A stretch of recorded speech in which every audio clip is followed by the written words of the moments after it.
the guy to beat. Won in the interview, post interview of the main. You could definitely tell that he was a little bit, he was emotional, and it was because he was so happy. I mean, he's worked so hard, and this is what he wanted to do. He wanted to move up in the class and everything else. He wanted to win a main. And sure deal, man, he won. He was a little bit emotional. He made sure he hit all of his sponsors. Took a little bit of time. Actually took the mic away from me. I kind of stand there as a spectator and said, okay, I'll wait for you. But it gives him that time. It gives him that opportunity to, to express, how he did. I mean, it was awesome. Archie Summers finished third. Ken Frisbee fourth. Chris Frisbee fifth. Michael Melton was fifth. Bridgeport Logistics Street Stocks. Last time the Street Stocks were at Sunset Speedway, had a huge developing story with 3 laps to go. A green-white checkered, and Benny Sauter would win that.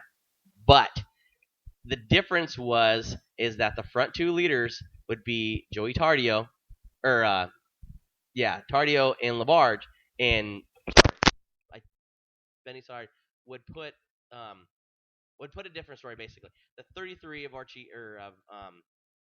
Arnie Case would start 6th, but Benny would win that because the front 2 leaders would spin themselves. Right. So, and that was a cool deal for Benny. It's a big win for him. Big win. He was very excited. Another one of those guys and stuff that hasn't won an A main in that class. He has now. That's right, and he's excited to go for it again. The thing is that the 33 of Arnie Case started 6th. From the 30 lap main on lap 5, he would catch a leader of Doug Pitch.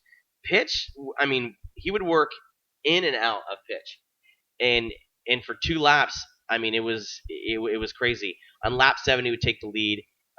Case would put his car anywhere on the track and still pull away from the rest of the pack. At one point, man, Case had a half a track lead. Again, a half a track lead. This car was on fire and on a rail. A late caution came out, bunched the field back up, but it still went to Arnie Case. Just quick. I interviewed him in, post interviews, and he just kind of stayed there a little bit. And I asked him, I said, Justin had a little bit of issues, spun out a couple times, wasn't up there, but Arnie was on a rail. And I asked him, I said, what's going on? He says, we're out here, man. We're ready to win. And it definitely shows. That's Arnie Case. It sounds like him. He shows up ready to win. That's just what he does. He's competitive. It was cool. Budweiser IMC Modified A-Main, the early leader, pole sitter, Rob Ireland, back right up to the top. I mean, he was not afraid to run that top groove and run where other people weren't. Then the 12 Don Schott, the 12X of Don Schott would come up and would challenge Rob Ireland for the lead and would take it over. This was a Cinderella story. Now, I told you a little bit earlier that Craig Castle was fast. Okay? Craig Castle started 8th in the main event and would come up with 3 laps to go, actually 4 laps to go, would run side by side for 2 laps with Don Schott, and with 2 laps to go would take the win, would take the lead and to go on to victory lane. Amazing pass. These guys would run side by side for 2 laps, door handle, hard as hell. And Craig sat there and actually got him set up. Schott kind of pushed off a little bit over in turn 4. Craig got underneath him. Off he went and pulled out a 1.5 car length lead for the win. Cool race. Awesome race for those guys. Now, Schott is another guy that's coming up. I mean, he's kind of new in the modified ranks, got a great piece of equipment underneath him, and another guy that is not afraid to drive the race car for every single hit it's worth. He's one of those guys that's, as a fan, you show up at the racetrack, you know nothing about racing, you watch a race, and he's one of those guys that will stand out to somebody who's never seen a race just because he's so exciting to watch. The cool thing about it, too, is that we having a little bit of sorry about that. To watch Craig Castle, run the way he does again. He's very quick. He's definitely done his research. Like I said, he's on top of everything that he does, and he's ready to win another championship. And like you said, he loves Sunset Speedway. I mean, that is a track that he absolutely loves. So let's go. I mean, this was the main event night, the Pure Stocks. Bud Light Ironman 100 laps for these Pure Stock guys. It really came down to 2 cars. 50 laps into it, or actually 51 laps into it, we stopped the field, and they had a fuel break and stuff in the back. And like what we did last year, when you walked to the back and started talking to some of the drivers, I actually had the privilege to go back there and talk to the leaders, and that was Joey Tardio and Trevor Labarge. Fans love that. Fans loved it. Way cool. Sweat boiling out of their heads. I mean, they're coming out. I mean, water's dripping down everywhere. They're trying to cool the cars down. They're trying to fuel them up. It was cool to see these guys, knowing that they only do 35 to maybe 40 laps, in a main event. Now they're at 51 laps, knowing they have to do another 50 laps. And so I asked, in that kind of heat. Yeah, that heat was crazy. Yeah. I mean, Mother Nature's definitely played games with us. She's messing with us. Because if it's hot, it's boiling. And we have something if it's not, big. It's raining. It's just dumb. So I asked Joey, I said, you definitely have the car to beat. What's going to happen, or what are you going to do to try to keep Trevor behind you? Trevor sat there and he says, and I asked Trevor, I said, what are you going to do to get in front of Joey? He says, man, I just got to go out by my time. He says, I started looking at the reader board, blah, blah. So when 10 laps came around, Trevor made the run for it. The problem is that Trevor waited too long to do it, because with 4 laps to go, he just basically burned up all of his tires and couldn't make a move. Fell back to almost a half a second. The track rubber up? The track, yeah, the track rubbered up. But I mean, he just, with those ODOT tires, he just burned them up, and just couldn't have that forward bite like he did before. Like, and they would run side by side for 5 or 6 laps, and it would be awesome. And then all of a sudden, it just, he would just kind of fall back. His tires and stuff weren't as well as Joey's. Joey ran the bottom, Trevor ran the outside, and that's kind of how they finished. But I mean, Trevor just didn't have enough at the end to take over the win from Joey Tardio. So, I mean, it was awesome. John Henry ran double duty, ran the 68 pure stock, said he loved it. Definitely gave him a little bit of, a learning curve and stuff for the modified. Finished third. It was a great night.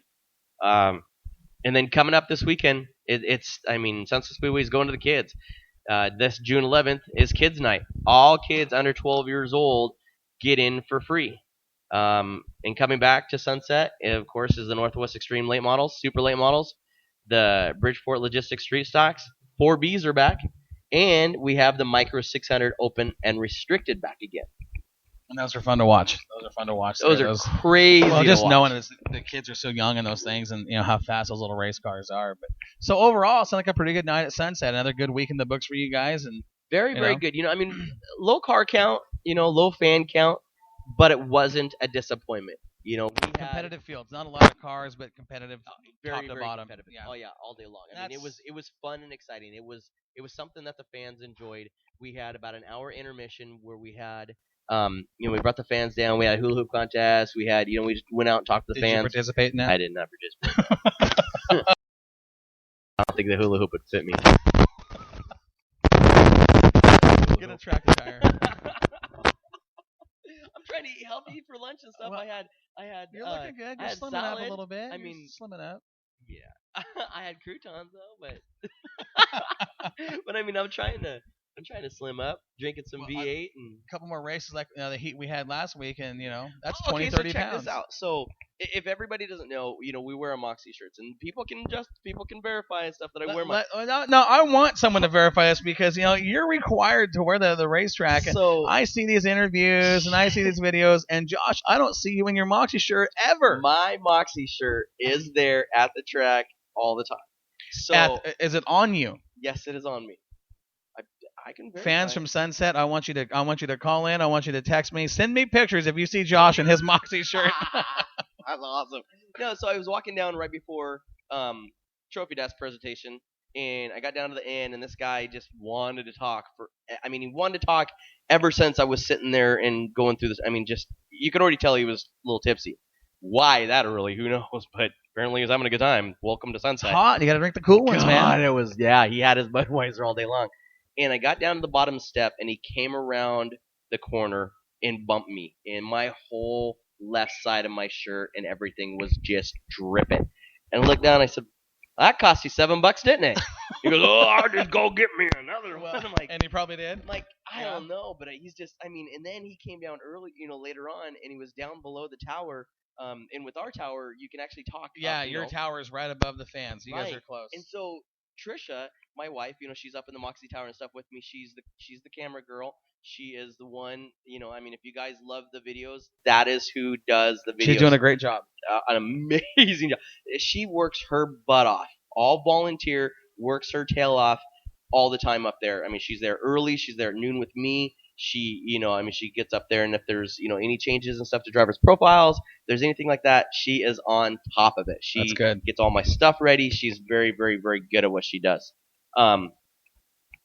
The thing is that, so this guy was down there, and I'm telling Trisha, and he's down there, and he's like, hey, buddy, remember me? Hey, and I'm like, dude, I have no clue who you even are. I look over Trisha, I said, I don't know who this guy is.